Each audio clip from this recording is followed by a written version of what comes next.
नाम सभी को बहुत बहुत स्वागत। ये गायत्री महामंत्र और गुरु मंत्र के माध्यम से हम लोग आज के सत्संग को आगे बढ़ाते हैं। संत कबीर के जीवन के माध्यम से हम भक्ति पथ पर आगे बढ़ने की प्रेरणा ले रहे हैं।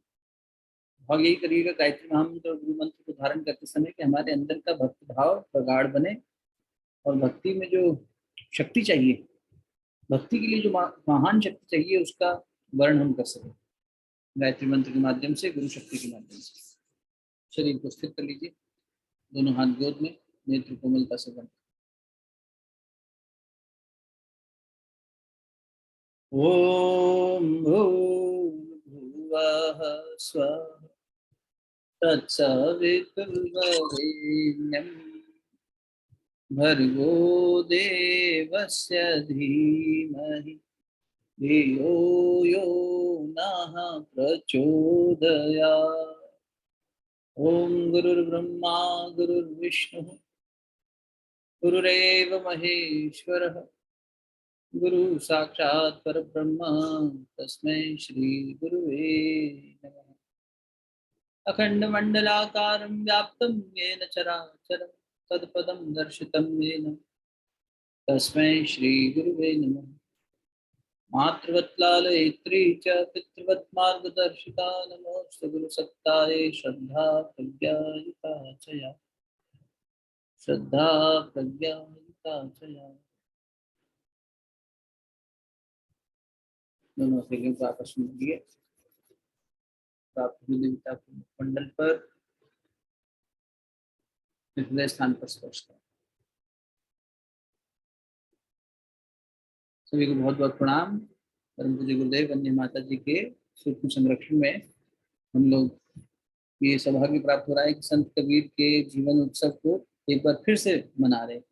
2 वर्ष पहले भी मनाया था, इस बार फिर से भगवान ने चाहा, फिर से उसको पिछली बार भी किया था, लेकिन एक ही बार, मतलब जिस रात पूर्णिमा थी उसी रात कर लिया था, बस ऐसे लंबा उत्सव की तरह नहीं बनाया। आइए हम लोग जो चर्चा चल रही थी उसको थोड़ा सा फिर से समझते हैं, अब तक कहाँ पहुंची बात। जैसा कि मैं बार बार कहता रहा हूँ, लीला प्रसंग के पीछे जो हमारे लिए प्रेरणाएं हैं वो ज्यादा महत्वपूर्ण है, तो वो रिकैप होते रहना चाहिए। तो एक छोटा सा वो कर लेते हैं। आप लोगों ने भी यात्रा में साथ दिया है, जल्दी से क्विकली जो आपकी बात आपके अंदर ठहर गई हो, पिछले 4-5 रातों से 6 रातों से चल रहा है सत्संग, तो कोई ऐसी बात जो आपको साधना की दृष्टि से, अपनी यात्रा की दृष्टि से आपके मन में घर कर गई हो और जिसको दोहराने के लिए आपको पन्ने नहीं उलटने पड़े या याद नहीं करना पड़े, वो आपके अंदर बैठ गई हो, ऐसी कोई एक बात बताएंगे। कोई भी शुरू कर सकते हैं, जल्दी जल्दी करेंगे, है ना। तो संक्षेप में बताइए, आपको कोई एक ऐसी बात जो आपके भीतर समा गई है कबीरदास जी के जीवन में, जो सत्संग चल रहा है उसकी प्रेरणा के माध्यम से। चाहे वो कोई भजन का, गीत का कोई पंक्ति हो, जैसे उन्होंने जो बातें कही वो तो गायन में भी भजनों के माध्यम से सब तक पहुंची, और चाहे वो व्याख्या के अंदर कोई बात आपको मिल गई, कोई एक धागा, एक साधे सब सदे, सब साधे सब जाए, इसलिए कोई एक चीज जिसको आपने पकड़ लिया और जिसको आप साधना चाह रहे हैं, जल्दी से बताना है।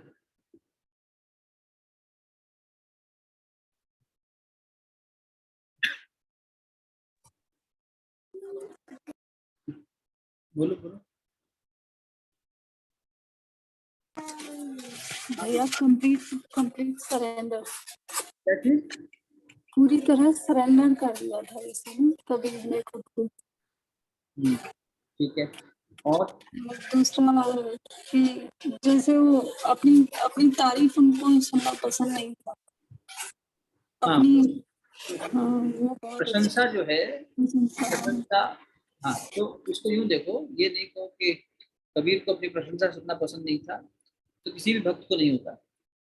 सच्चे भक्त की प्रशंसा नहीं चलेगी। तो जो नई बात सीखी या जो हमारे लिए काम की हमें लगी और आप कह रहे हो कि जीवन में बिठाना चाहेंगे, वो ये कि प्रशंसा को चैतन्य महाप्रभु जी ने शूकर वष्टि कहा है। शूकर वष्टि में सुअर की टट्टी के समान, इतनी घृणित उसको उपमा दी गई।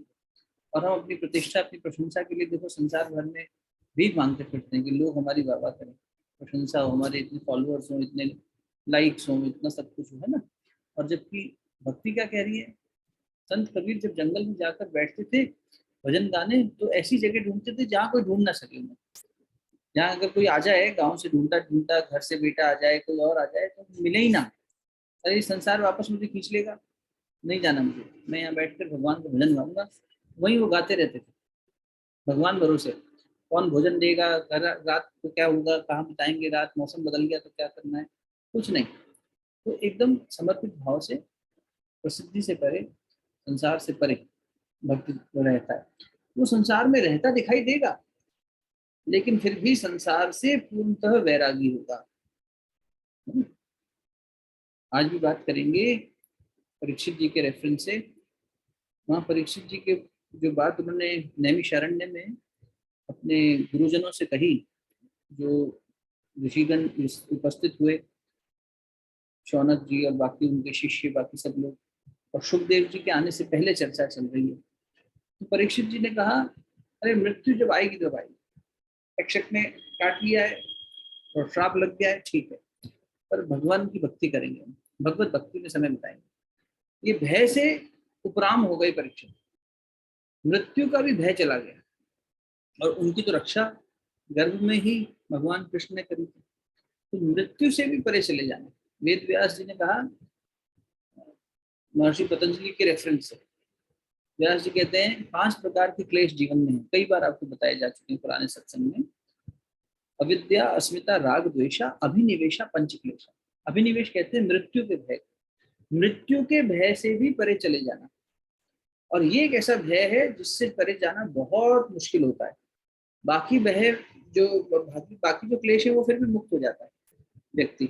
अविद्या से मुक्त हो गया, अस्मिता से हो गया, अस्मिता मैंने अहंकार, राग द्वेष से हो गया, लेकिन फिर भी उसे मृत्यु का भय इतना गहन और इतना सूक्ष्म होता है ये, इसे छोड़ना, कि साधना की उच्चतर अवस्था समाधि में जब साधक पहुंचता है तो वहां पर भी उसका ये भय उसे आगे बढ़ने से रोक देता है। एक बार यदि मैं ही खत्म हो गया तो इस समाधि को, जिसे निर्विकल्प समाधि कहते हैं, जिसमें कोई विकल्प ना हो, या निर्बीज समाधि कहते हैं, तो ऐसी समाधि लेने में साधक को एक बार चिंतन होता है कि मैं सविकल्प समाधि ले लूं। सविकल्प में क्या है, मैं भी बना रहा और वो भी बना रहा, तो इसमें विकल्प बना हुआ है, लेकिन विकल्प से परे चले गए, अब कोई विकल्प बचा ही नहीं, तो फिर मैं बचूंगा ही नहीं, तो अनुभव कौन करेगा, भगवान का अनुभव कैसे कौन करेगा, मैं अपना तो समाप्त हो गया ना। तो वो सात्विक अहंकार भी वहां जाके वहां रोक देता है। इतना सूक्ष्म होता है देह न छोड़ने का ये अहंकार, और इसलिए इसको छोड़ने का भय लगता है। तो अभिनिवेश जो है उससे भी परे चले जाता है संत को, फिर ये भक्त को चिंता नहीं होती। ठीक है ना। और कोई जल्दी से बताएं क्या सीखा अब तक।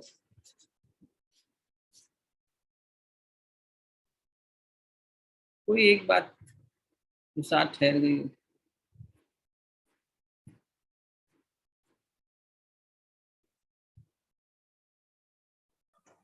भैया कल ही सुना था तो बस वो कल की बात याद आ रही है आपकी। हाँ हाँ हम ना मरे हैं संसारा, तो वही आत्मा की वाली बात कि आत्मा तो कभी मरती ही नहीं है, वो तो हमेशा ही जीवित रहती है। संसार की जो मैं चीजें दिखती है बस वही अपना रूप बदलती रहती है, तो बस वही याद आ रहा था मेरे को भी। ठीक है। तो अब देखो जो चीज आपके मन की पसंद आ गई या रुचि कर गई, उस बात को एक तरह से प्रसाद हो गया कबीरदास जी का ना। तो अब हम इसे जीवन में उतारेंगे, या जैसे यूं करेंगे दिन भर में मान लो हमारे को कहीं कोई ऐसी घटना घटित हो, बार बार ऐसा होता है 24 घंटे में कई बार ऐसा होता है जहाँ मन दुखी होता है, परेशान होता है, क्योंकि अहंकार को चोट लगती है। तो अहंकार को चोट लगती है तो कभी क्रोध करते हैं, कभी रूठ जाते हैं, कभी उदास हो जाते हैं, कभी खुद को सबसे अलग कर लेते हैं। तो ये जो संसार है ना, ये इस अहंकार से तो पैदा हुआ है, इसी की तो सृष्टि है ये। तो इस सृष्टि को, ये अहंकार से बनी हुई सृष्टि को जब इस पे चोट लगती है, इसमें मॉडिफिकेशन होते हैं, तब बार बार ये बात याद आनी चाहिए कि भाई मैं तो आत्मसत्ता हूँ, और ये सब तो बदलाव इसमें आना स्वाभाविक है। तो जो बात आपको अच्छी लगी है उसको अप्लाई करते जाओ बार बार। उससे क्या होगा, आपका क्लेश मुक्त होने लगेगा। जैसे पीछे एक बहन ने हमें मैसेज भेजा, अभी नहीं पिछले सत्संग की बात है, जब हम लोग निर्वाण षटकम गाया करते थे, तो उसमें वो बोली कि मेरे को इससे ये मदद मिली कि जब मैं घर गृहस्थी के कार्य में और दूसरी चीजों में रोज ये परेशान होती थी पहले संसार के साथ में, तो अब मैं खुद को बार बार याद दिलाती रहती हूँ। मैं शिवम शिवम गाने लग जाती हूँ, भले ही मेरे को जितना भी उसका याद आए उसका भाव मुझे पता है, तो मैं गुनगुनाती रहती हूँ। तो उससे मुझे बार बार सेल्फ मोड में आना, अपने वास्तविक स्वरूप में आने की मदद मिलती है कि मैं तो ये हूँ ही नहीं। तो हिंदी वाला था, हिंदी वाला गाती थी, उनको बड़ा अच्छा लगता था। तो इस तरह से ये करते रहो, मन को बार बार रमाते रहो, इसे निध ध्यासन कहते हैं। जो खाया उसे बार बार जुगाली करना, उसे बार बार जीवन में याद दिलाना, खुद को रिमाइंड कराना दिन में कई बार, तब वो जीवन का हिस्सा बन जाएगा। इसे कहते हैं जीवन साधना। एक साधना हम अपनी उपासना स्थली पे बैठ के करते हैं, माला जपते हैं, मौन रखते हैं, उपवास करते हैं, लेकिन एक साधना जो जीवन में उतरने लग जाए, जीवन साधना वो वैराग्य, वो जो विवेक पैदा करता है। लोग कहते थे अगर वैराग्य से विवेक पैदा नहीं होगा तो बेटा वैराग्य बांझ है तुम्हारा, कैसा वैराग्य? विवेक वैराग्य से पैदा होगा। जब तक वैराग्य नहीं आएगा, जब तक राग है तो विवेक आएगा कहाँ? सोच के देखो, वैराग्य को उल्टा राग हो गया ना। संसार में जुड़ाव, मैं और मेरापन अगर रहेगा तो फिर विवेक कहाँ जागृत हुआ? विवेक तो इस सबको अलग अलग करने की विधा है ना, नीर और क्षीर को, संसार को, परमात्मा को, चैतन्य को और जड़ को, सबको अलग अलग करके देखने की जो शक्ति है, वो जागृत प्रज्ञा की शक्ति की तो विवेक है ना। अंतरात्मा की आवाज को विवेक कहते हैं, कंसाइंस। इसलिए वैराग्य आएगा जीवन में। वैराग्य उतरा कि नहीं, वैराग्य कई बार होता है। वैराग्य देखो, कोई हमारा मन दुखाता है ना, या कुछ घटित हो जाता है, तो मनुष्य दुखी होकर वैरागी हो जाता है कुछ देर के लिए। इसके लिए कर रहा हूँ मैं ये सब, क्या फायदा इससे, चलो भगवान की शरण में चलते हैं। ठोकर खा के भगवान याद आता है, लेकिन फिर थोड़ी देर बाद फिर वहीं जाके अपनी दुम मिलाने लग जाता है, फिर वहीं लाट टपकाने लग जाता है, फिर वहीं, क्षमा करना कठोर शब्द कह रहा हूँ, हम लोग यही करते रहते हैं, पशु वृत्ति जैसा हम लोग यही करते हैं। तो इसलिए हम बार बार ठोकर खाते हैं संसार से। तो उतनी देर का जो वैराग्य है उससे विवेक नहीं जागृत होता। थोड़ी देर के लिए शमशान वैराग्य की तरह होता है, उसके बाद हमारा विवेक तो हुआ नहीं जागृत, इसलिए हम थोड़ी देर बाद फिर चले जाते हैं उसी दिशा में, फिर वही ठोकरें खाते हैं, फिर वही भूल दोहराते हैं। अगर वैराग्य जागा तो फिर विवेक आना चाहिए, है ना। भक्ति के दो पुत्र, ज्ञान और वैराग्य, इस तरह से भी समझ सकते हो। भक्ति जागी तो फिर वैराग्य पैदा होगा, वैराग्य पैदा होगा तो विवेक आ जाएगा, जागृति आ जाएगी जीवन। बढ़िया। और कोई एक और बताओ जल्दी से कोई।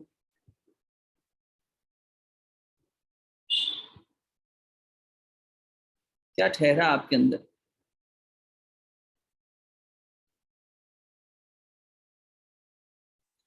मुझे तो लगता है कबीर के भजन, कबीरदास जी के दोहे हमें बैठ जाने चाहिए मन में, है ना? वो बैठने चाहिए, उसी कोई ना कोई बात रुकनी चाहिए। चेतावनी गीत जैसे कल गाया था, ये जगत सराय है, मुसाफिर रहना दो पल का। अभी सराय है, ये बात भी अगर ठहर गई, ये तो सब कुछ टेम्पररी है। यहाँ हम भी टेम्पररी हैं, आप भी टेम्पररी हैं, सब कुछ। तो फिर हम एक दूसरे के साथ क्यों इतनी झगड़ा, प्रतिस्पर्धा और ये सब आगे पीछे होने की कोशिश, चेष्टाएं, ये चेष्टाएं समाप्त हो जाएंगी। फिर तो घुल मिल के रहना अच्छा लगेगा ना। तो इसीलिए इस तरह से कुछ उनके दोहों को भी याद रखो अपने जीवन में उतारो। भैया, ये दोहा किसका है कि मेरा मन कहाँ सुख पाए, जैसे उड़ी जहाज को पंछी ये फिर तो जहाज पर आए। विवेकानंद का लिखा हुआ गीत है बेटा। अच्छा, मेरो मन और कहाँ सुख पावे, ज्यों ज्यों उड़ जहाज को पंछी हाँ फिर हाँ जहाज हाँ, पे आवे। मुझे लगता था कबीरदास जी का है। नहीं नहीं, ठीक ये तो स्वामी जी की रचना है। चलो बढ़िया। हम लोग अब आगे बढ़ाते हैं प्रसंग को। आप बता रहे थे हम लोग कि कैसे, देखो होता क्या है, जब जीवन में भक्ति की अग्नि आने लगती है, तो भक्ति की जो अग्नि है वो तपाती है भक्त को। जैसे अग्नि के संपर्क में आने पर हर चीज का नाश हो जाता है। किसी भी चीज को अग्नि के साथ ले जाओ, अग्नि उसको जला के भस्म कर देगी, सिवाय एक चीज के, वो है सोना।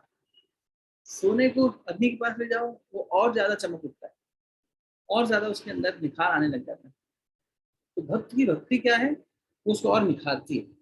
उसे जितना तपाया जाता है वो और ज्यादा निखर के आता है। प्रहलाद पे जितने अत्याचार हुए वो और निखर के आता है। मीराबाई पे जितने अत्याचार हुए और प्रशस्त होकर निकली। मीरा जी को जहर दिया, एक बार तो पुजारी के माध्यम से दिलवाया गया था, वो तो प्रसिद्ध है। आप लोगों ने, हम लोगों ने बचपन से किताबों में पढ़ा भी है, सुना भी है, पिक्चरों में भी दिखाया गया है। लेकिन एक बार भरी सभा में राणा ने उन्हें जहर दिया। पहली बार जो जहर दिया उसका असर नहीं हुआ, तो राणा को लगा कि अब ये बात हमारे हाथ से निकल रही है, इसको भरी सभा में सबके सामने मृत्यु दंड देंगे, लेकिन धोखे से। तो सभा में बुलाया गया, मीरा अपना गीत गाती हुई आई जोगन के बेस में। महारानी अब नहीं थी, संतों के साथ घूमती थी, संतों के साथ ही रहती थी, इस बात से परेशानी थी। और मीरा देखो, एक तो स्त्री, ऊपर से मीराबाई इतनी सुंदर थी कि जो राजा उन्हें देखता था वो मोहित हो जाता था उनसे। तो ऐसी किसी घराने की बहू होगी तो उसे तो फिर बंद महल में रखा जाएगा छुपा के। और तीसरा, इतने बड़े राजघराने की रानी महारानी, तो ऐसे में इस कुलवधू का ये आचरण, ये किसको हजम होने वाला, ये संतों के साथ गा रही है, नाच रही है। तो राणा जी ने तय कर लिया कि इसको मारना है, इसको मृत्युदंड देना है। और अब तो अहंकार की बात आ गई थी कि बस अब तो करना है। तो उन्होंने जहर का प्याला दिया। तो वहाँ मीराबाई का एक भजन है बहुत सुंदर, उससे समझना कि भक्त को अग्नि, भक्ति की अग्नि कैसे और ज्यादा चमकाती है, निखारती है। ये तो मीराबाई ने इस भजन में गाया है, कहा। छोटा सा वो सत्संग करेंगे उस पर, संकीर्तन, और फिर ये भक्तों के जीवन की जो डेडिकेशन की बात अभी दीपा कह रही थी कि कितना सरेंडरेंस होना चाहिए, ये वहां दिखाई देता है। कि जहर देखा और कह रही हैं जहर पीने के पहले, जहर पिया और राणा को बताया, हे राणा जी तूने जहर दियो मैं जान, राणा जी तूने जहर दियो मैं जान, हे राणा तूने मुझे जहर दिया ये मैं जानती हूँ। जैसे कंचन दहत अग्नि में, जैसे कंचन दहे अग्नि में, निकसत बाहर आनी, राणा जी तूने जहर दियो मैं जान। ये चुनौती स्वीकार करने की शक्ति है भक्ति की। ऐसा नहीं है, कमजोर नहीं होता, भक्त बहुत मजबूत चीज है। भक्ति पथ पर चलना सबसे मुश्किल इसीलिए ही है क्योंकि यहाँ संसार से बिल्कुल आप जो है अपने भाव के आधार पर परे जा रहे, भाव के आधार पर भव सागर से परे जा रहे, वहां ज्ञान के आधार पर जा रहे, वहां अहंकार आने की पूरी संभावना है, इसलिए से और ज्यादा खतरनाक होता है। वो बने रहना, भाव के बिना कैसे बनेगा विचार, बताओ। इसलिए ज्ञान मार्गी को भी इसमें तो कहा कि भक्ति से ज्ञान पैदा हो रहा है, कहने का मतलब यही है कि भाव से ही विचार पैदा हो। तो क्या कह रही हैं कि जैसे कंचन जो है, वो जैसे कंचन दहत अग्नि में, अग्नि में जलाते हैं उसको, निकसत बाहर आनी, बाहर निकल के आ जाता है, और निखर के, और निखर के बाहर आता है वो, खत्म नहीं हो जाता अग्नि के संपर्क में आते। और ये जो तेरी लोकलाज है राणा, ये तो अपने पास कर, इस लोकलाज के अंदर मैं नहीं बंधती, मैं तो पानी की तरह बहने वाली धारा हूँ, नदी हूँ, तू मुझे नहीं बांध सकेगा। लोक लाज कुल कान जगत की, लोक लाज कुल कान जगत की, दई बहाए जस पानी, मैंने पानी की तरह बहा दी है लोक लाज, मुझे नहीं है ये शरीर की लाज, ये सम्मान की लाज, ये प्रतिष्ठा, ये शुक्रवष्टि है मेरे लिए, मुझे नहीं चाहिए।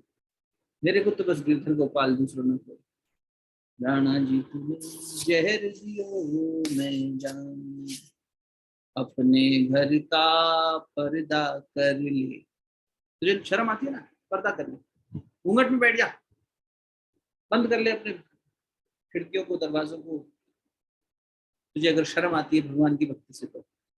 लोक लाज अपने घर का पर्दा कर ले, मैं अब रानी, राणा जी तूने जहर दियो मैं तो अबला हूँ, अगर तुझसे मुझे तुझे मुझसे शर्म आती है, मेरे व्यवहार से तुझे तेरी नाक कटती है, तो पर्दा कर ले, अपनी लोकलाज बचा ले। तरकश तीर लगो हियरे में, तरकश तीर लग्यो मेरे हियरे, गरक गयो सन कानी, राणा जी तुझे। हमारे हृदय में तो विरह का, प्रेम का, वैराग्य का तीर लग गया है, बस अब हमारे कुछ समझ में नहीं आता, एक अलग ही सनक में जीते हैं हम, भक्त हैं, मतवाले हैं, तू नहीं समझेगा, इसलिए तू पर्दे कर ले, अपने घर में अपनी लोक लाज बचा। राणा जी, एक अबला नारी से तुझे खतरा है राणा, तो इसके पीछे पड़ गया है सब कुछ छोड़कर, एक ही लक्ष्य बना लिया जीवन का कि मीरा को मारना है बस। तो सोचो मीरा कितनी शक्तिशाली होगी। और जीवन का सार किसमें है? कह रही है जीवन का सार इन संतों के ऊपर अपना जीवन वार देने में। जहाँ संत हैं वहां जीवन पनपता है, खिलता है, इसलिए संतों का साथ होना चाहिए जीवन में। इसी को सत्संग कहते हैं, संतों का संग कहते हैं। भगवान ने बार बार महिमा गाई है संतों, गीता जी में भी कहा है भगवान ने, जहाँ संत है, जहाँ गुरु हैं, वहां मैं भी सुनता हूँ। भगवान ने गुरु के यज्ञ की रक्षा की थी। गुरु की बात की रक्षा करने भगवान आता है। दोनों भाई लगे रहे धनुष तीर लेकर, कौन राक्षस आके यज्ञ भंग करेगा हम देखेंगे। विश्वामित्र जी आप हमारे गुरु हैं, करिए यज्ञ, हम रक्षा करेंगे। तो भगवान रक्षक बनता है, गुरु के कार्य के लिए भगवान सेवक बन के आ जाता है। संत के पैरों में जीवन दे दो, कोई संत जीवन में मिल जाए, सदगुरु जीवन में मिल जाए, समर्थ गुरु होना चाहिए, सच्चा गुरु होना चाहिए, बस फिर थाम लो उसको, छोड़ो नहीं, और उसी के आदर्शों पर जीवन निछावर करो। सब संतन पर तन मनवार, सब संतन पर तन मनवार, चरण कमल लपटानी, राणा जी तूने जहर दियो मैं जान। संतों के चरणों में लेट जाओ। संतों के चरणों में लेटने का मतलब क्या है? संत चरण क्या है? संत चरण है उनके तप का, उनके ज्ञान का, उनके प्रकाश का रज, उसकी मिट्टी। विज्ञान है बुरा, इसलिए महापुरुषों के चरणों को स्पर्श नहीं करने दिया जाता। क्यों? कि उनके, देखो हाथों से मुद्रा लगाते हैं ना अपन योग में, योग मुद्राएं। अभी आप में से कई लोग सुबह साथ में बैठते भी आधा घंटा मुद्रा करते हैं, अपन बंद करते हैं, ध्यान प्राणायाम सब करते हैं। तो ये जो नर्व फाइबर्स है ना, उनकी एंडिंग सबसे ज्यादा हमारे कोर पे होती है, यानी ये फिंगर टिप्स पे होती है, पैरों के भी और हाथों के भी। पर पैरों की बनावट कुछ इस प्रकार की कि उससे मुद्रा नहीं बन सकती। मुद्रा सिर्फ हाथों से ही बन सकती है, योग मुद्रा। तो पैरों से वो जो करंट है, प्राण शक्ति है, वो प्रवाहित होती है। जल्दी से उसे अगर स्पर्श कर लिया और उसमें झटका लग गया तो, पैर ही तो स्पर्श करा दिया था विवेकानंद की छाती पे, नरेंद्र तमतमा गया, अरे मुझे बख्श दो, छोड़ दो, मेरे घर में मेरी आवश्यकता है, मैं भी इसके लिए तैयार नहीं हूँ। इसलिए महापुरुषों के चरणों को स्पर्श करना रोका जाता है बहुत बार। वो कुछ ऐसा पहन लेते हैं, धोती या साड़ी, जिसमें कि पैर छुपे रहें, दूर से स्पर्श होती है, प्रणाम हो जाए, स्पर्श ना करना, या पादुकाओं को स्पर्श कर दिया, उस सब में इतनी शक्ति आ जाती है। तो मीरा भाई कह रही है कि संतों के चरणों में लेकर, संतों के ज्ञान में, उनके पैरों से जो तेज प्रकट होता है, इसलिए गुरु के चरणों का ध्यान किया जाता है।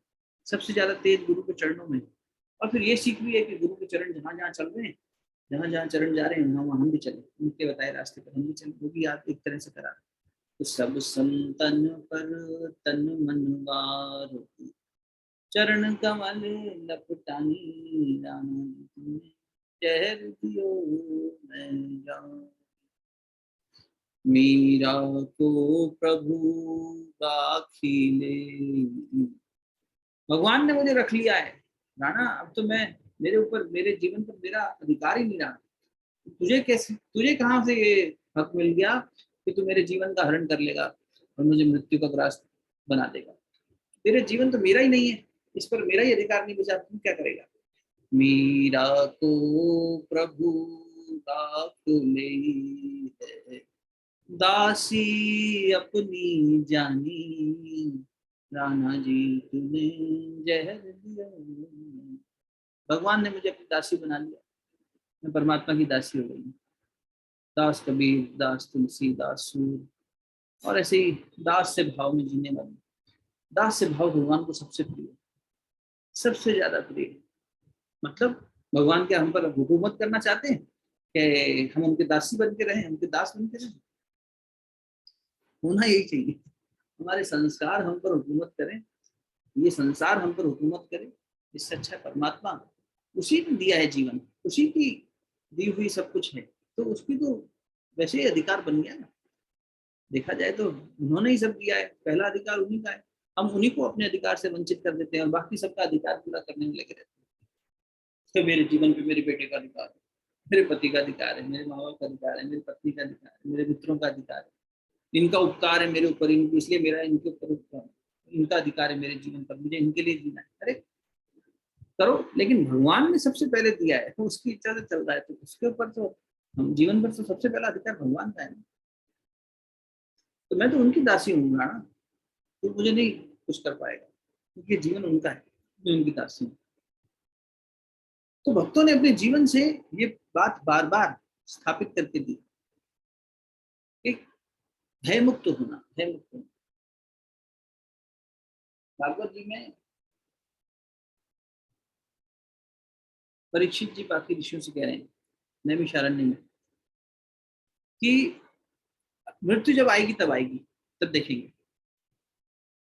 अभी हम सत्संग करेंगे, भगवान का भजन करेंगे, और ऐसा वैराग्य हमारे जीवन में आ जाए तो उस वैराग्य से विवेक जागृत हो जाए और हम वैकुंठ चले जाए, हम परमात्मा के धाम चले जाए।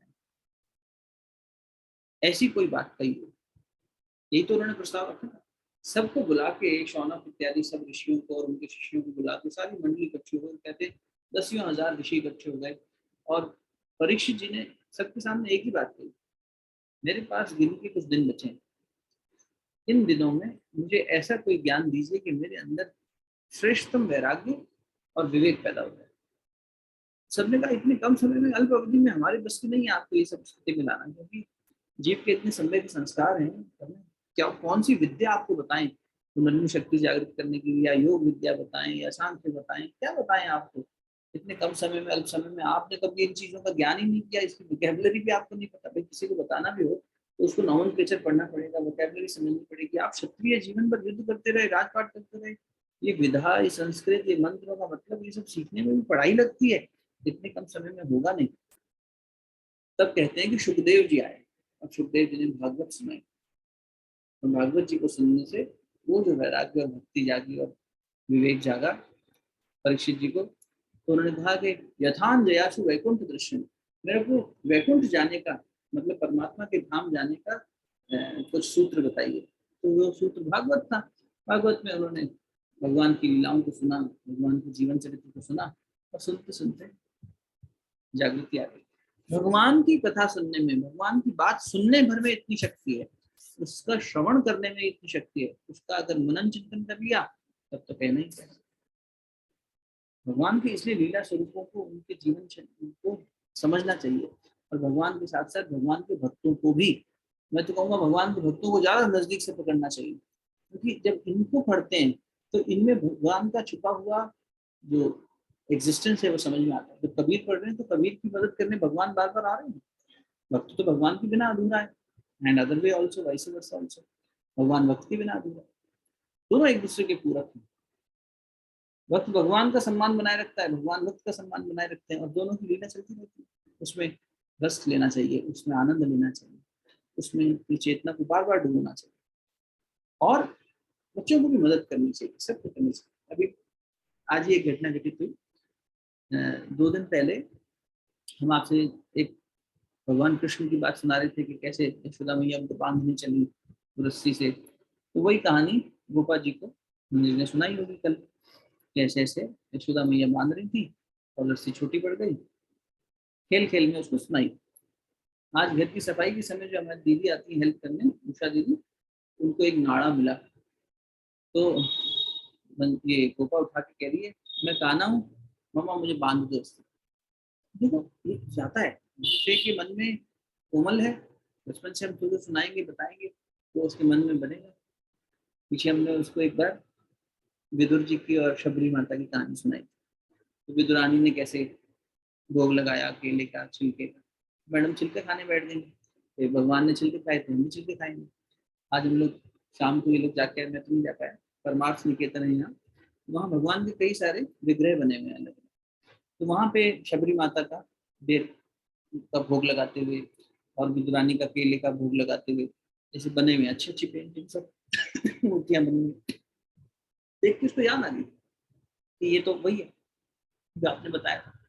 देखो ये बेर, तो कहीं से सब फल मिल गया उसको, बोली मैं इसको गाय को खिलाऊंगी, तो चख के खिलाऊंगी मीठा है। तो ये भाव जाता है ना बच्चे में, हम सबके अंदर, और जितना कोमल मन होगा उतना ज्यादा ये छाप बनेगी। इसीलिए अपने मन को ज्यादा से ज्यादा सरल बनाते चलिए, तब ये भक्ति और इन भक्तों के जीवन के चरित्र हमारे साथ साथ उतरते चले जाएंगे। इनको याद करते रहना चाहिए। हम क्या करते हैं, खत्म हो गया कबीर उत्सव, चलो खत्म भी कबीर की बात, अब भूल गए। खत्म हो गई हनुमान चालीसा, भूल गए हनुमान जी को। अभी विवेकानंद पढ़ना शुरू करेंगे थोड़े दिन में, फिर विवेकानंद। तो ये ऐसा नहीं होना चाहिए। उनका चरित्र हमारे जीवन का अंश नहीं बना तो फिर ये सत्संग अधूरा रह गया ना। लेकिन फिर भी करते रहो, कहीं ना कहीं बीज, मैं तो कई बार कहता हूँ, हनुमान चालीसा में कहा था, जैसे हमें सुबह उठना होता है तो अलार्म सुबह का लगाते हैं, लगाते अभी हैं, बजेगा कभी और, जागेंगे कभी और, अभी तो सो ही नहीं। ऐसे अभी सोते सोते भी अगर सत्संग जा रहा है ना, तो कभी ना कभी तो बज ही जाएगा। जीवन में कहीं ना कहीं तो ये अलार्म जैसा काम कर देगा। कुछ तो सिचुएशन आएगी जब हम जागृति पा जाएंगे, कह वाह ये उस समय सुना था, आज काम, पर याद थोड़ा सा रहना रखना अपने अंदर, ठीक है। अब संत कबीर पे वापस आते हैं। जैसे मीरा जी ने चुनौती दी राणा को, वैसे ही उन्होंने चुनौती दी। और सिकंदर लोधी ने कहा कि अरे तुमने ठीक से बांधा नहीं था क्या इसको।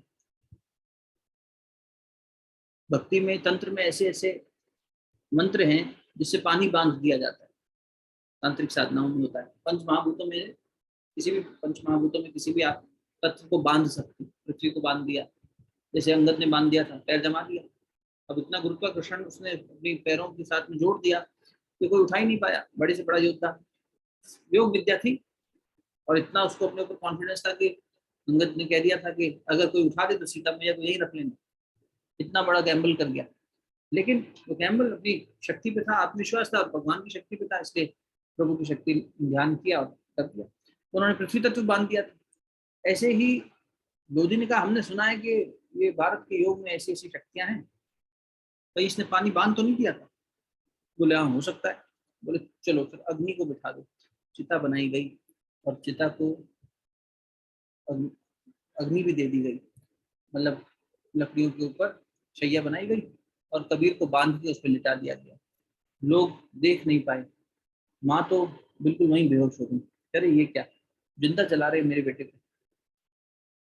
और राख हो गया सब कुछ। लोधी को लगा कि अब तो खत्म। कबीर जोर जोर से हंसने लगा, अट्टहास लगाने लगा, और राख में से आवाज आई, भाई कल हम भजन कर रहे थे, हम ना मरे मरी है संसार। लोधी परेशान, सब लोग देख रहे हैं कि ये कहां से अब आवाज आ रही है। हमने देखा हमारे आंखों के सामने कि इस अग्नि को समर्पित कर दिया गया था जीते जागते उस कबीर को, अब ये कहां से आवाज आ रही है। तो लोग गए, यहाँ आवाज आ रही है, देखें उसके पास चिता के आसपास कोई व्यक्ति नहीं, कुछ नहीं। तो राख के पास थोड़ा सा नजदीक गए, राख से आवाज आ रही थी, अन्ना मरी मरी है संसार। हाथी बुलाए गए, पागल हाथी। हाथी को भगवान ने एक ऐसा प्राणी बनाया है जो इतना मजबूत है, लेकिन हाथी के शरीर का सबसे सॉफ्ट हिस्सा होता है सर। इसलिए उस पर जब महावत बैठता है, सोचकर देखो इतना भारी भरकम जीव, और उस पर पतला दुबला सा कोई महावत बैठा हो, कोई बच्चा भी, जो लोग हाथी पालते हैं वहां तो बच्चे भी चला लेते हैं हाथी को। तो उसको जिस छोटे से एक औजार से संभाला जाता है, दिशा निर्देश दी जाती है, उसको अंकुश कहते हैं, अंकुश। और वो त्रिशूल की तरह तीखा होता है।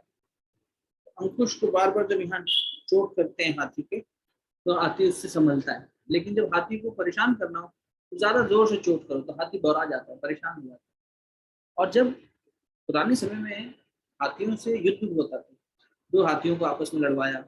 भगवान जब कंस को मारने गए हैं तो छोटे थे, किशोर अवस्था भी नहीं हुई थे। तो ये 125 साल का अगर जीवन देखें, तो 15 साल की उम्र में तो लड़ने चले गए और मार डाला कंस को। तो ये तो शैशव अवस्था हो गई, एकदम बाल्य अवस्था हो गई। तो उस अवस्था में हाथी से युद्ध किया था बलदाऊ जी ने और कृष्ण जी ने। तो ऐसे में हाथियों को क्या है, हाथियों से मरवाया जाता था, लड़ाया जाता था। तो हाथी को मदिरा पान करा के, ऐसे मादक फूल सुंघा के पागल कर दिया जाता था, मतवाला कर दिया जाता था। फिर वो बस जो सामने आएगा उसको कुचल देंगे, तोड़ फोड़ मचाएंगे, ऐसी स्थिति में आ जाती थी। और बार बार वो अंकुश चुभा के उसे और उत्तेजित किया जाता था। तो कबीर अब आग से भी प्रकट हो गए, फिर से मनुष्य काया में दिखाई दे रहे सबको, सब परेशान भयभीत हो रहे हैं, ये भ्रम हो रहा है, क्या हो रहा है, कोई तंत्र हो रहा है। और फिर सिकंदर ने कहा कि ये करिए, हाथी बुलवाए जाए।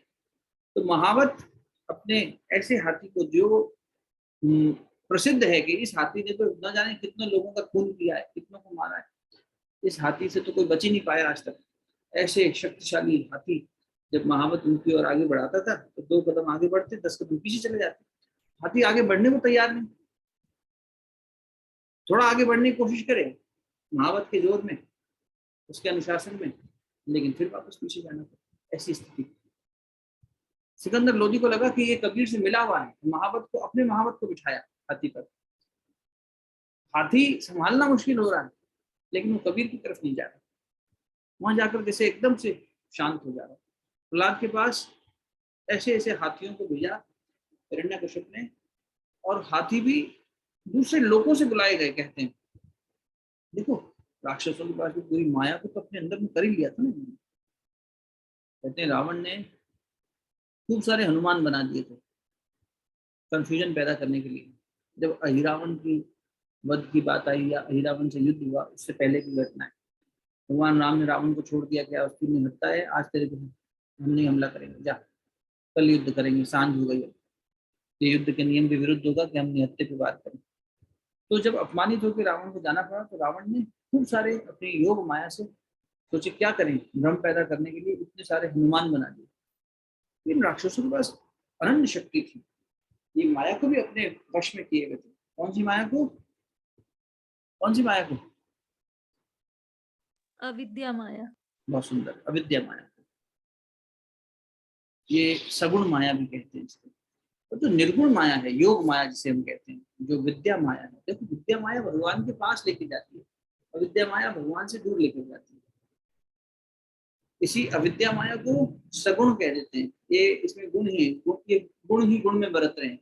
और वो निर्गुण माया है, उसमें कोई गुण ही नहीं है, परमात्मा के नजदीक ले जाती है और उससे जुड़ना है, इसलिए उसको योग माया भी कहते हैं। योग माने जुड़ना, योग माया जो भगवान से जोड़े, और अविद्या माया जो भगवान से दूर करे। तो इनके वश में अविद्या माया थी, योग माया नहीं था। योग माया तो परमात्मा की निजी संपत्ति है, एक तरह से यूं कह लो, तो परमात्मा ही है। परमात्मा ने बस एक छोटा सा आवरण बना लिया अपने ऊपर, बस एक घूंघट जैसे डाल रखा उस दुल्हन ने, तो दिखाई भी दे रही है और नहीं भी दे रही। हमें पता भी है कि वो कैसी दिखती है, हल्का हल्का हमें झरोखा मिल रहा है, लेकिन नहीं भी पूरी तरह से दर्शन हो पा रहे। बस वैसा ही है, योग माया ने एक घूंघट, एक वेल बना दी परमात्मा के ऊपर, ऐसा मतलब भगवान ने खुद बना दी। बाकी जो अविद्या माया है वो जीव को खा गई। भूमि भरतवा डाबर पानी, जीवी माया जीव ही लपटानी, तुलसीदास जी ने कहा। जैसे माया ने जीव को लपेट लिया अपने अंदर, ऐसे हम तो लिपट गए पूरे उसके अंदर, अविद्या में लिप्त हो गए। और भक्त कौन है? निर्लिप्त है, जो लिप्त बिल्कुल ना होता हो किसी भी चीज में, कहीं नहीं चिपकता उसका मन सिवाय भगवान के। उस अवस्था में ये शक्ति पैदा होती है, भगवान साथ खड़ा होकर सुरक्षा कवच की तरह। तब कोई संत गाता है कि हम ना मरे मरी है संसार। और क्या चुनौती दे रहे हैं, हरि मरे है तो हम मरिए, हरि न मरे तो हम काहे को मरिए। भगवान मरेगा तो हम मरेंगे, भगवान नहीं मरेगा तो हम नहीं मरेंगे। इसका मतलब भगवान ही तो हो गए। जब तक हमारा भगवान हमारे साथ है, हम जीवित हैं। भक्त कह रहा है, कबीर की घोषणा है। तो फिर मृत्यु का भय चला गया, अभिनिवेश खत्म हो गया। यथान जायसु वैकुंठ दर्शयम, फिर यहाँ से वैकुंठ जाएंगे, सशरीर जाएंगे कभी। जीवन के क्लेश समाप्त। अगर जीवन के क्लेशों से मुक्ति पानी है तो भक्ति की अग्नि ही ऐसा काम कर सकती है। अपने गुरु के प्रति, परमात्मा के प्रति, किसी आदर्श पुरुष के प्रति, जैसा अच्छा लगे। देश के प्रति, जो देशभक्त हैं वो भी बहुत बड़े भक्त हैं, देशभक्ति कही गई है इसमें। तो किसी भी आदर्श के प्रति अपनी भक्ति करना, यही तपस्या भी है। गुरुदेव ने कहा कलयुग में बेटा तपस्या की परिभाषा ये नहीं रह जाएगी कि कौन कितनी देर बैठ के कितनी माला जपता है। उसका अपना उपयोग है, अपने फायदे हैं। संस्कारों का नाश करने में तप की जरूरत है, वो करेगा। लेकिन कबीरदास जी ने भी यही कहा, सच बराबर तप नहीं, झूठ बराबर पाप। कितने भी बड़े बड़े तपस्याएं कर लो, कितना भी तुम एक पैर पे खड़े होकर भगवान को प्रणाम कर लो, कई कई सालों तक करते रहो, लेकिन सत्य से बराबर तप नहीं, इससे ऊंचा कोई तप है ही नहीं। ऐसे गुरुदेव ने कहा कि आदर्शों के पालन को ही तपस्या कहते हैं, आदर्शों के प्रति सच्ची निष्ठा को ही तपस्या कहते हैं, आदर्शों से प्रेम को ही तपस्या कहते हैं। निष्ठा से प्रेम पैदा होगा। किसी एक आदर्श को हमने जीवन में उतार लिया, उसी को मीराबाई गा रही है कि भाई संतों के पैरों में लौट जाओ। इसका मतलब क्या हुआ? सब संतन पर तनमन वारी। तो तनमन वारने का मतलब यही है कि मेरा मन उनके आदर्शों पर मैंने वार दिया, अब उनका आदर्श मेरा आदर्श हो गया। ठीक बात है ना? तो इस तरह से समझो उसको। संत कबीर की जीवन प्रसंग को और आगे लेके चलेंगे। आप देखना बड़ी सुंदर घटनाएं भी होने वाली हैं, और कैसे भगवान खुद लेने आएंगे संत कबीर को। और कबीर जब आएंगे तो एक बार मना कर देंगे भगवान, थोड़े समय बाद चलेंगे, जैसे हनुमान जी ने मना कर दिया अभी नहीं चलेंगे। भगवान जी कहेंगे आप जब चाहें तब आइएगा, और लेने मैं ही आऊंगा, सशरीर चलिए। तो वही बात परीक्षित कह रहे हैं कि मुझे वो विद्या दीजिए जिससे मैं वैकुंठ पहुंचूं। सशरीर तो नहीं पहुंच पाएंगे क्योंकि इनके पास वो विद्या नहीं थी, लेकिन फिर भी मेरा मन अब पूरी तरीके से भगवान में ही रम गया। ठीक है, छोटा सा ध्यान करते हैं। शरीर को स्थिर कर लीजिए, दोनों हाथ गोद में रखिए, नेत्र कोमलता से बंद, परमात्मा सत्ता से जुड़ेंगे।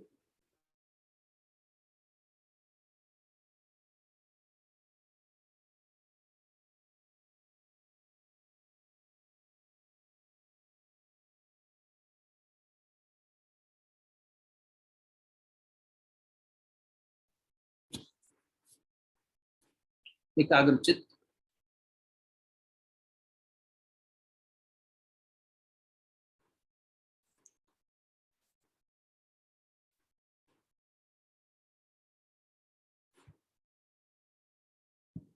स्थिर शरीर, नेत्र कोमलता से बंद, जीवा को ऊपरी तालू से स्पर्श करा लीजिए। गंगा का घाट, काशी, बनारस। एक भक्त का लोहा लेना, एक ऐसे आताताई से जिसके नाम से, जिसके क्रूर अत्याचारों से धरा कांपती थी, संस्कृति पर, उसकी आधारभूत शिलाओं पर हमला करने वाला आताताई सिकंदर लोधी, और उससे लोहा लेता निहत्था भक्त। परमात्मा की शक्ति से ऊंची कोई शक्ति नहीं, उसी शक्ति को, उसी बल को प्रयोग करके संत कबीर लोहा ले रहे हैं।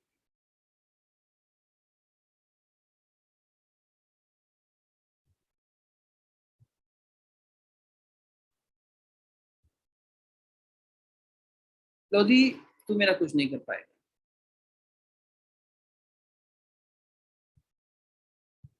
तू लोधी है, मैं योगी हूं,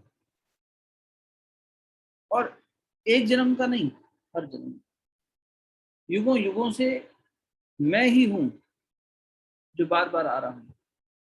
भगवान ही कबीर का रूप धर के आए। ये संसार अभी तक कबीरदास जी को, जब हम अवतारों की बात करते हैं ना, तो संत कबीर को संत कह के, भक्त कह के, भक्तों में श्रेष्ठ कह के संबोधन करते हैं, जबकि परमात्मा स्वयं कबीर के रूप में आए।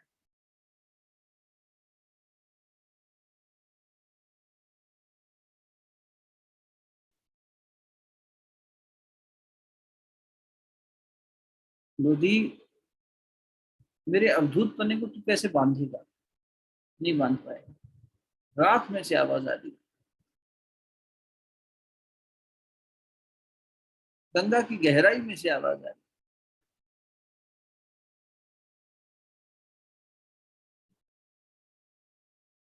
बहती हुई हवा से आवाज आ रही है, पंच महाभूत गा रहे हैं। हम ना मरे मरी है संसार, हमको मिला जियावन हारा, हम ना मरी है संसार।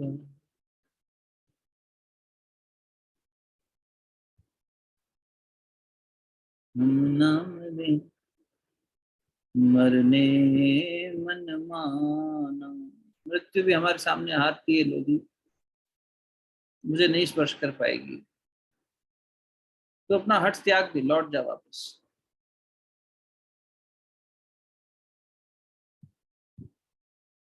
ये तेरी सोच, तेरे पहुंच से परे की बात है।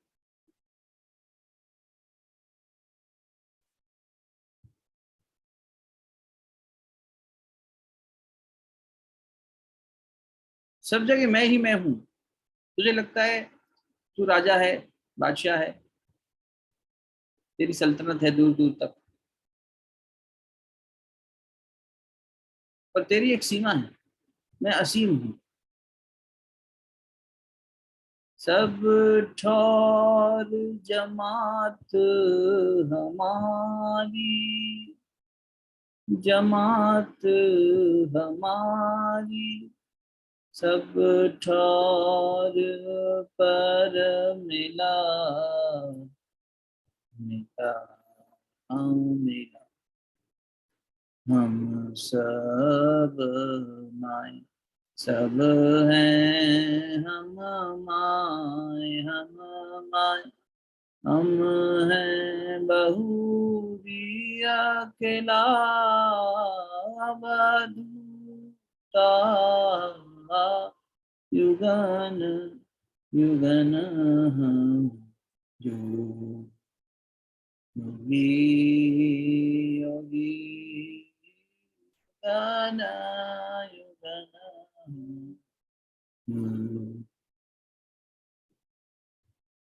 मैं ही सब में समाया हूँ, सब मुझ में ही समाये हूँ।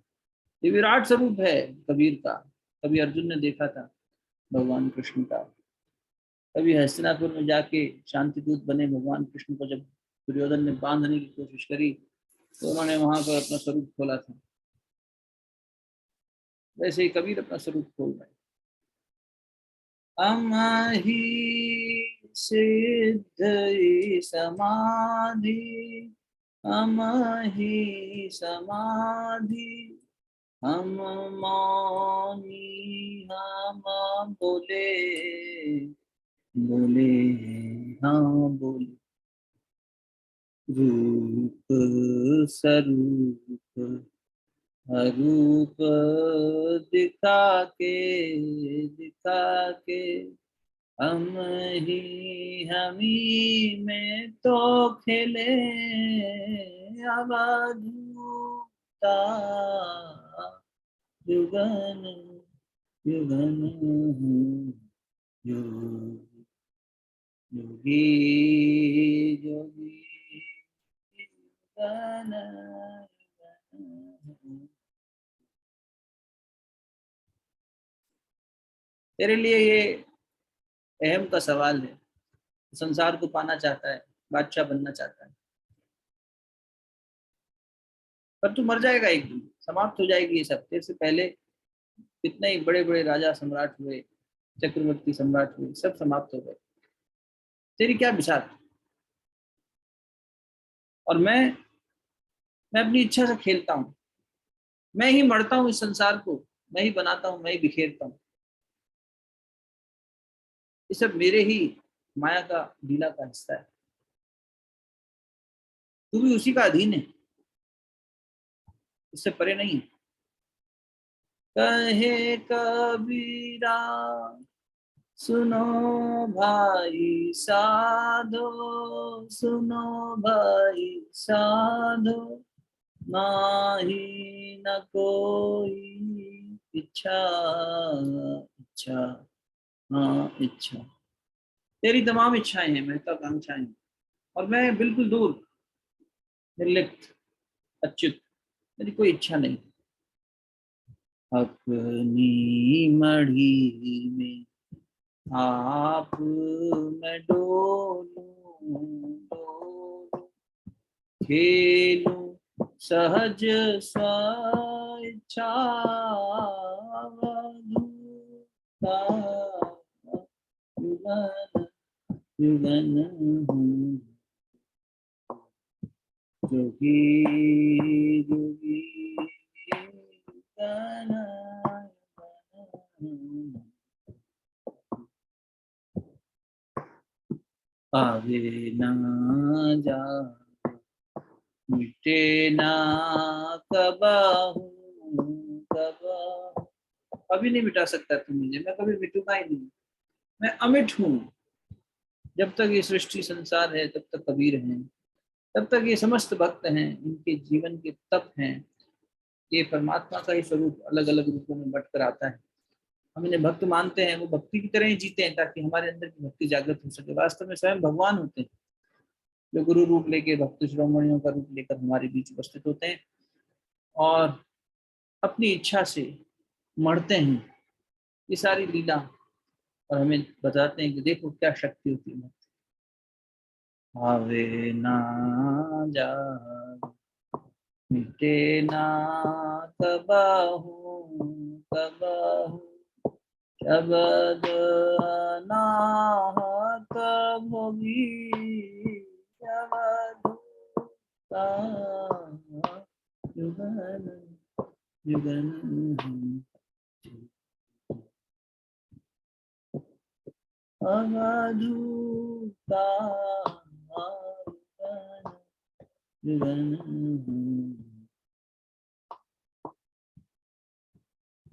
अवधूता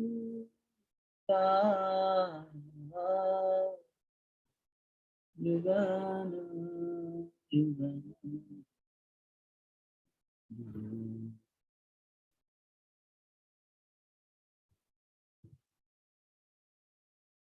ओम देव शांति अंतरिक्ष गम शांति, पृथ्वी शांतिराप शांतिरौषधय शांति, वनस्पतयः शान्तिर्विश्वे देवाः शान्तिर्ब्रह्म शान्तिः, सर्वगं शान्तिः शान्तिरेव शान्तिः, सामा शान्तिः। ॐ शान्तिः शान्तिः शान्तिः, सर्वारिष्ट सुशान्तिर्भवतु। हाथ जोड़कर मस्तक झुकाकर उस परमात्मा सत्ता को नमन करेंगे कबीर के रूप में जो हमारा मार्गदर्शन कर रही हैं, और उनसे यही आशीर्वाद लेने का प्रयास करें कि हमारे अंदर उनका तेज, उनका अंश, उनकी प्रेरणा, उनकी शक्ति उतरे और हम उसके साथ न्याय कर सकें। ओम नमो अनंताय सहस्रमूर्तये सहस्रपादाक्षिशिरोरुबाहुवे, सहस्रनाम्ने पुरुषाय शाश्वते सहस्रकोटि युगधारिणे नमः। असंभवं सम्भवकर्तुमुद्यतं प्रचण्ड झञ्झावृतिरोधसक्षम्, युगस्य निर्माणकृते समुद्यतं परं महाकालिनं नमाम्यहम्, परं महाकालिनं नमाम्यहम्। दोनों हथेलियों को आपस में मिलिए, सत्संग की ऊर्जा को मुखमंडल पर हृदय स्थान पर स्पर्श कराइए, नेत्रों को खोल लीजिए, सामान्य अवस्था में। बहुत बहुत साधुवाद सभी को, बहुत बहुत प्रणाम। कल मिलते हैं इसी समय शाम को, रात को, और फिर सत्संग को आगे बढ़ाएंगे। संत कबीर के जीवन से और प्रेरणाएं आपके बीच लेकर आएंगे। तब तक के लिए शुभ रात्रि, समय मंगल में, कल मिलते हैं।